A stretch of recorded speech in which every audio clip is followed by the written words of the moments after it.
So in this video, we're going to talk about how to solve rational equations. Up to this point in my previous videos on rational functions, we've been talking about simplifying, especially in my last video where we talked about mixed operations. We really talked about how to do with grouping symbols, exponents, multiplication, division, addition, subtraction in order to get the right answer. And it can get complicated and all comes back to order of operations.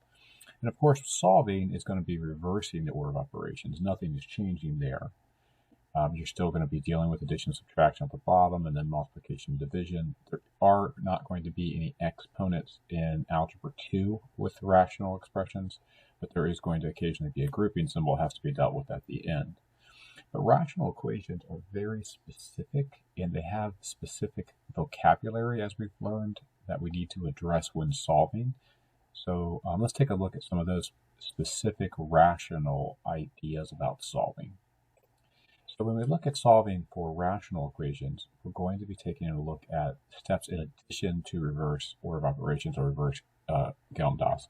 And the first of those is when solving, you find the LCD, the least common denominator.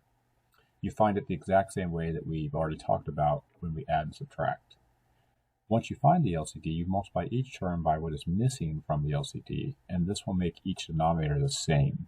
You do that on the top and the bottom.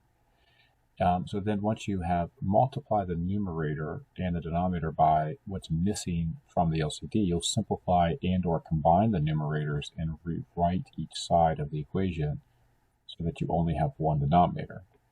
These three steps right here are identical to addition and subtraction. So if they sounded familiar, yeah, I was just basically reviewing what we just did for addition and subtraction. They are exactly the same. You got to worry about distributing negative signs. You got to combine like terms. You have to be careful. The new step occurs right here. When you're solving, if the denominators are equal, then you can actually eliminate them because of the multiplicative property of equality. So this is not going to happen in addition and subtraction. It's going to happen only with solving because we have an equality property that says if we multiply the same thing on both sides, then it is still equal and they can possibly be eliminated. So once you have done this new step 4, you're going to solve the remaining equation. They're mostly linear and sometimes quadratic, and then you will reverse the order of operations again to solve those two equations. And that's what the grouping symbol means. So when we talk about the grouping symbol with reverse order of operations, if we're reversing the order of operations and going this direction, remember in this world of rationals, you don't have to worry about these, at least in Algebra 2.